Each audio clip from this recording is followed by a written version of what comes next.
I have a plan, we have a plan. আমার মনে হয় তারেক জিয়ার এই কথাটা সবাই জানে, পুরো বাংলাদেশের প্রত্যেকটা মানুষই জানে এই ডায়ালগটা, এই স্লোগানটা। বাট এই প্ল্যান বলতে কি বুঝাইছেন? তার একটা স্ট্র্যাটেজিক প্ল্যান আছে। সো আমরা যারা বিদেশে আসতে যাচ্ছি, do we have the plan? সেটা নিয়ে আজকে কথা বলবো যে এই প্ল্যানটা কিভাবে সাজানো যায়। আমরা লেটস টক অ্যাবাউট আমরা যারা আসি ইউরোপে, বাংলাদেশ, নেপাল, ইন্ডিয়া, পাকিস্তান, এই চারটা দেশ নিয়ে যদি কথা বলি, এই চারটা দেশের মধ্যে সবচেয়ে সাকসেসফুল হলো ইন্ডিয়ানরা। কেন? তাদের একটা স্ট্র্যাটেজিক প্ল্যান আছে। যেরকম তারেক জিয়া বললো যে তার কাছে একটা প্ল্যান আছে, এই প্ল্যানটা মানে সে একটা স্ট্র্যাটেজিক প্ল্যানের কথা বলছে। সো সেইভাবে ইন্ডিয়ানদের একটা স্ট্র্যাটেজিক প্ল্যান থাকে।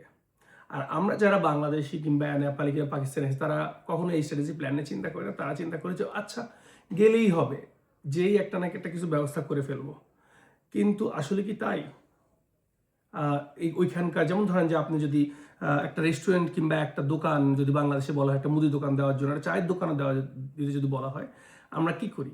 আমরা ধরেন আমার কাছে কয়েক লাখ টাকা আছে, 2-4 লাখ টাকা আছে। আমরা যখন চিন্তা করি এই 2-4 লক্ষ টাকা ইনভেস্ট করে আমার টাকাটা কতদিনের ভিতরে আমার রিটার্ন আসবে, কতদিন পর্যন্ত আমি সার্ভাইভ করতে পারবো আমার ওই টাকাটা দিয়ে, আমার ওই যখন দোকানটা দিব আমার মার্কেটিং বাজেট কি, আমার কম্পিটিটর অ্যানালাইজ করতে হবে, আমার মার্কেট সিচুয়েশনটা অ্যানালাইজ করতে হবে।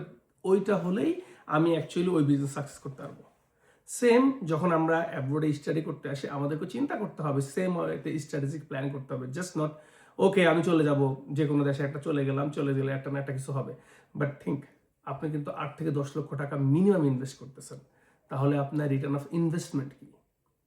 তারপর চিন্তা করে দেখেন অ্যাগেইন ওই যে দোকানটার মতো, আপনি কতদিন সার্ভাইভ করতে পারবেন, আপনার কাছে কতটা হ্যান্ড ক্যাশ আছে, কতদিন রান করতে পারবেন ওই টাকাটা দিয়ে। সো যখন আমরা একটা বিদেশে পড়তে আসি, আমাদের একটা পড়ালেখার খরচ আছে, যেটা ধরেন ইনিশিয়াল আপনি দোকান চালু করতে লাগে। দেন আমাকে সার্ভাইভিং একটা টাইম লাগে, কতদিন আমি সার্ভাইভ করতে পারবো, যেটা আপনার marketing and all those budget লাগে। যেন আমাকে দেখতে হবে আমার কতদিনের ভিতরে আমি যে ইনভেস্টমেন্টটা করছি সেটা কতদিনের ভিতরে আসবে। আপনার বাবা মা ইনভেস্ট করছে আপনার পিছনে, হ্যাঁ আমরা পড়ালেখা করার জন্য আসতেছি, but still it's a huge amount of money. So আমরা কতদিনের ভিতরে ওই টাকাটা রিটার্ন পাবো। যদি আমরা বলি ইন্ডিয়ানদের কথা একটু আগে বললাম, ইন্ডিয়ানরা কি করে, ইন্ডিয়ানদের একটা গভর্নমেন্ট লোন থাকে কিংবা যেভাবে করে আসে তারা, আসার পর তারা চিন্তা করে আমি 2 বছরের বাজেট নিয়ে আসতেছি, এই বাজেটে আমার এই পড়ালেখাটা এই এতটুকু শেষ করব, অন টপ অফ দ্যাট আমি এই গ্রেড এই স্কেলে যাব যেখান থেকে আমার জবের অ্যাসুরেন্স এতটা হবে। 2 বছর আমার ইনভেস্টমেন্ট করার পরে থার্ড ইয়ার থেকে আমি এই ইনভেস্টমেন্টটা রিটার্ন পাবো।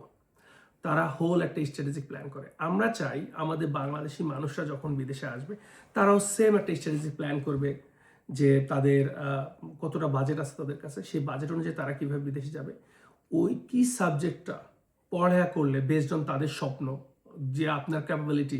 স্ট্র্যাটেজিক প্ল্যান মানে তো আপনি একটা চায়ের দোকান দিলেই তো হলো না, আপনি চা বানাতে জানেন কিনা। এখন আপনার ধরেন যে ভালো লাগে ইঞ্জিনিয়ারিং, আপনাকে যদি আমি একটা ইসলামিক হিস্ট্রি নিয়ে পড়তে দিই, হয়তো আপনি সেটা ভালো করতে পারবেন না। সো আপনাকে বুঝতে হবে আপনি কি ভালো পারেন, আপনি ওইখানে আসার পরে আপনি কতটা টাইম দিবেন, কতটা ইনভেস্ট করবেন আপনার সময়, আর কি কি ইনভেস্টমেন্ট লাগবে, সেইটা অনুযায়ী আপনি ভবিষ্যতে কি পাবেন, এই অল টুগেদারটা যদি ইনভেস্টমেন্টের প্ল্যান করেন কিংবা আপনি হোল স্ট্র্যাটেজিক প্ল্যান করেন এডুকেশনের জন্য, দেন আপনার জন্য ভালো হবে। সো আমরা ধরেন আমাদের এডুকেশন কনসালটেন্সি কিংবা আমরা যে জিনিসটা ফোকাস করার চেষ্টা করি, কিভাবে একটা স্টুডেন্ট স্ট্র্যাটেজিক প্ল্যান করে তার কেরিয়ার পার্টটা সাজাতে পারে। That is where is the consultancy firm. It is not about like আপনাকে বাংলাদেশ থেকে যে কোনো দেশে, যেমন ফিনল্যান্ডে নিয়ে আসলাম, পোল্যান্ডে নিয়ে আসলাম, পর্তুগালে নিয়ে আসলাম, হেল্প করলাম কীভাবে আসবেন, সেটা না। আপনাকে একটা স্ট্র্যাটেজিক প্ল্যান দেওয়া যাতে আপনি ফিউচার কেরিয়ারটা সুন্দর মতো একটা পাথ করতে পারেন। That is what you are targeting.